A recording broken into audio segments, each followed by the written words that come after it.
Kindness. An artist's resource commissioned by G39, Warp, and produced by Gaia Redgrave. A film about welcoming people who are autistic and experience sensory processing difficulties into the gallery setting. Autism is a lifelong disability that affects how a person relates to the world and communicates with other people. It is a spectrum condition, which means everyone experiences autism differently. People who have a diagnosis of autism can experience differences in thinking, as well as social, emotional, and sensory differences. There are many terms for autism. Some of the most common are ASD, or Autism Spectrum Disorder, Asperger's, and neurodiverse. People are often described as on the spectrum, and some people use the terms high or low functioning in autism. Autism is one word attempting to describe millions of different stories. Approximately half of those who are autistic do not have learning difficulties, and some have a very high IQ. Research shows that just over 1 in 100 people experience autism. However, other studies indicate that this figure may be much higher. Only 16% of autistic adults are in full-time employment, with just 32% in paid work of any kind. Autism is not a mental illness, but a neurological difference. It is not just something experienced by children, but adults too. Remember, autistic children grow into autistic adults. Being autistic is not lesser, it is a difference. Sensory processing differences are a very common aspect of autism. They are real, intense, can be distressing and cause overwhelm in adults and children. Sensory processing differences are unseen but always present, even though they can fluctuate. They can be experienced in opposites. For example, a person can experience both elevated and reduced sensitivity to differing things. Sensory processing differences are not a person being awkward, difficult, or picky. Potential linked experiences can include mental health differences, such as high levels of anxiety, depression, obsessive-compulsive disorder, and post-traumatic stress disorder. Some people have learning difficulties, others are considered gifted. Many have sensory processing difficulties. Some other neurodiverse conditions which can present alongside autism are ADD, attention deficit disorder, ODD, oppositional defiant disorder, ADHD, attention deficit hyperactivity disorder, and Tourette syndrome. Challenges and differences can be present in many areas, such as sensory. A person may avoid or seek out loud sounds, bright lights, or moving lights, smells, tastes, and textures to touch and feel, as well as various forms of movement or activity to stay calm. All sounds can be experienced at the same volume, loud, and they may not be able to tune out background noise. Communication. A person may find it difficult to engage in small talk or make eye contact.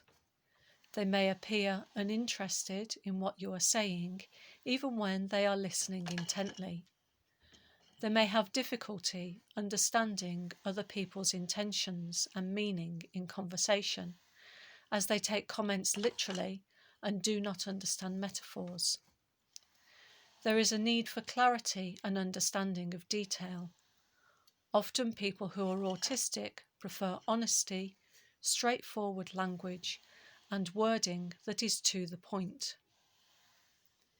Emotions. A person may not recognise their own emotions or the emotions or facial expressions of others. Organisation. There is a general need for structure and planning. Surprises can cause fear and emotional overload for someone who is autistic. Hyperfocus and focus on detail. Someone who is autistic may find difficulty in seeing the bigger picture or moving from one task to another. They can be completely absorbed in one task for many hours. Bodily sensations. There can be difficulty in recognising bodily messages such as thirst, hunger, or needing to go to the toilet, especially when engrossed in doing something else. There can be reduced or hyper bodily sensations. Results of these difficulties can be far-reaching. Overload can cause meltdowns and breakdowns in both adults and children. This can present as anything from crying and anger to complete shutdowns mentally and physically, where someone is unable to speak and may only engage in repetitive movement such as rocking. Anxiety and depression are common, as well as masking to fit in or cope, especially in social situations. People often misunderstand the unwritten rules of social expectations. This, coupled with sounding abrupt or rude due to being honest or hyper-efficient, can cause difficulty in making and keeping friends and create feelings of loneliness and not fitting in. Masking is particularly common in women and girls, but not exclusively. It is used consciously and unconsciously to cope with daily life and appear as what might be considered normal. It causes excessive tiredness and overload. People may avoid phone calls or other forms of communication due to the anxiety that they cause. Sometimes people can appear drunk due to vestibular or balance issues. Pain and discomfort is a common problem from touch. However, intense emotions can also cause long-lasting physical pain. Persistent nausea is also an issue for some. If someone isn't diagnosed until later in life, autistic differences can result in post-traumatic stress disorder. Maintaining a balance takes time and effort. Time planning and routine are important for predictability. A sensory diet may be employed to input a calming influence and to reset. This may include repetitive movement, eating or chewing specific foods, introducing settling lights or no lights into the environment. Everyone's sensory diet is different, and it is as important to well-being as eating. Those who under-respond to stimuli may require physical exercise to be able to focus and concentrate.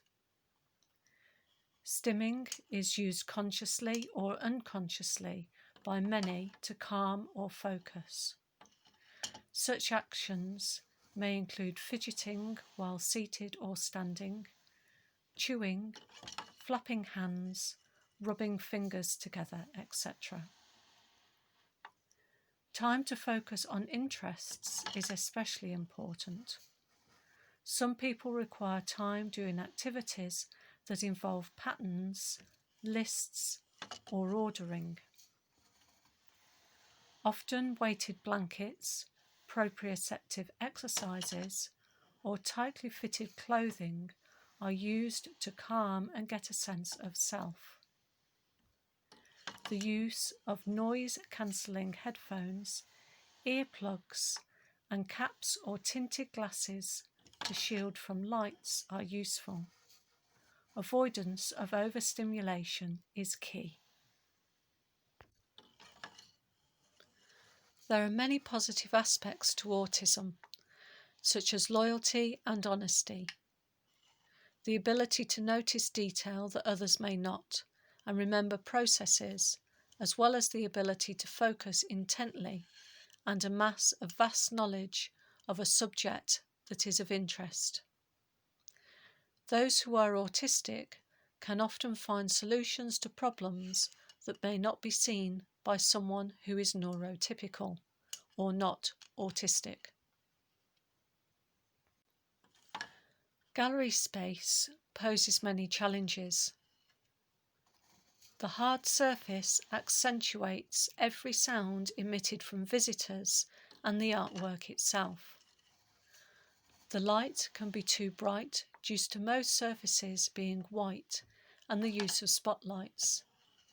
There is sometimes a change in lighting due to the requirements of some works, for example film or installation. The walls are often newly painted and smell. The space is unpredictable. Sound or visual input, movement, may switch on unexpectedly due to a work being shown on a loop. There is also an expectation of appropriate behaviour, whatever that is. All this, coupled with the usual difficulties associated with being in a public space, for example, communication with others, perfumes, cigarette or e-cigarette fumes, or the smell of washing powder on clothes, small children being vocal, mobile phone notifications, etc., can make galleries very challenging and exhausting places. Also, not to forget the associated facilities, such as air fresheners in the toilet spaces and cleaning fluids. Every small thing adds up, pushing a person further to the point of overload. When attending an opening event in a gallery space, these issues are vastly multiplied. The noise created by numerous people talking in the gallery space can sound like jets taking off. There may be extra smells from more fragrances, food, or alcohol. There is an expectation to interact, look interested, conform to social norms, and maybe even hug people. This can be hugely challenging when autistic. Imagine trying to socialise when you can't hear what anyone is saying because every sound is melding into a roar. You feel sick and confused. Your heart is pounding. You are exhausted and just want to lie down and sleep.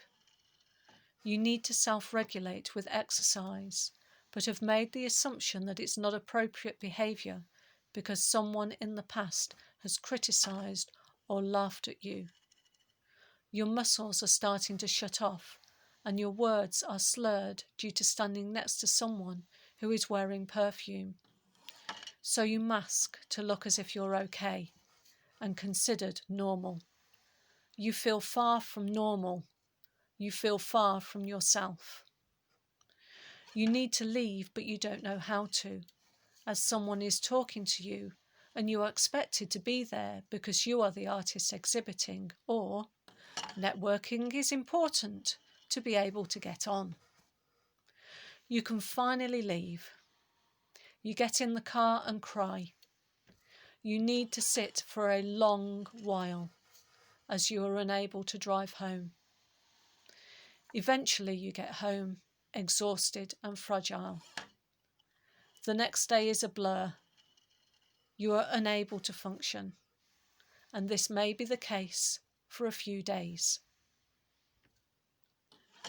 Reimagining the gallery experience for those who are autistic or have sensory processing difficulties. Consider offering a visiting time that is low in sensory input, including low lighting and quiet, with gentle warnings that the end of the time is coming.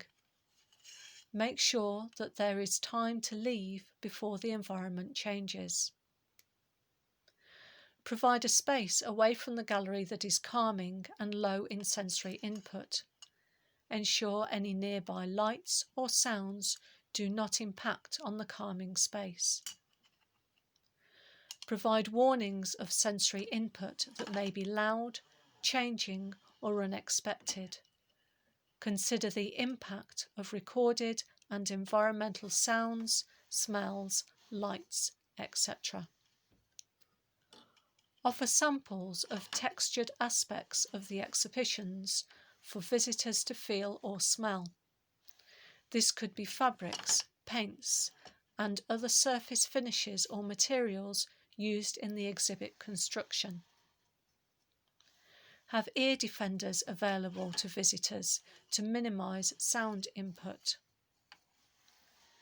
Consider how works could be experienced differently. For example, sound through headphones or turned off completely at times, and experienced through an app on a personal device, either in situ or remotely. Maybe a written transcript could be provided instead of listening. Virtual tours can be useful where questions can be asked of a live person. Accept and embrace difference in behaviour, such as an intense emotional response and repetitive movements. Provide an opportunity to ask questions, especially those that may seem at odds with the work. Working with autistic artists and people who experience sensory processing issues. Do read and implement any access information the artist may have prepared. Have an open dialogue and ask questions if necessary, and discuss requirements and difficulties experienced by the artist and how to fully accommodate them. Provide clear communication about actions and requirements in a timely manner, and allow time for questions and clarifications. It can be useful to provide dates when things will happen and stick to them. Try not to change plans, but if this needs to happen, give as much notice as possible and a valid explanation. Offer virtual meetings as an alternative and ask which medium is most suitable, such as telephone or video. Don't expect an artist to attend events in person. Be open to new and different ways of adding content and to possibly working with an artist's representative.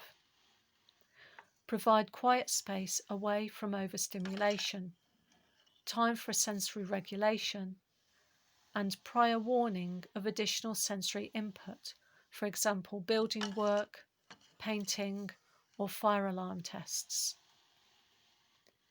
Be accepting of behaviour that may seem different, such as difficulty sitting still, repetitive movement, humming, speaking loudly or quietly, or an appearance of ignoring you speaking, and don't be shy of emotion. Be aware that some people will feel that they need to mask to be seen as professional. This causes exhaustion and overwhelm. Genuine reassurance that someone can be themselves is a good thing. Remember, the challenge of working with people for someone who is autistic can be incredibly hard. Never underestimate the effort that is required to do this. The bottom line, ask. People who experience autism and/or sensory processing difficulties are all different with differing needs. Overload can be embarrassing, misunderstood.